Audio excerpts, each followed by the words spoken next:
আচ্ছা, ধরো কোনো এক গভীর রাতে তোমার সাথে কথা বলতে খুব ইচ্ছা করতেছিল, তোমারে মেসেজ দিলাম, মেসেজটা সিনও করনি, তোমারে দেখতে খুব ইচ্ছা করতেছিল, তাই কল দিলাম, কলটাও রিসিভ করতে পারোনি।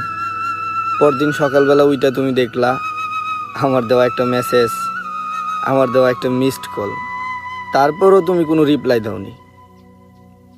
তারপর ফেসবুকে ঢুকলা, ফেসবুকে ঢুইকা স্ক্রল করতে করতে করতে করতে হঠাৎ আমার বন্ধুর দেওয়া কোনো একটা পোস্ট তোমার সামনে আসলো, আর সেইখানে আমার একটা ছবি দেওয়া, আর সুন্দর করে ক্যাপশনে লেখা, আমাদের ছেড়ে এভাবে চলে যাবি বন্ধু কোনোদিন ভাবতে পারিনি। ভালো থাকিস বন্ধু, দোয়া করি আল্লাহ যেন তোরে জান্নাতবাসী করে।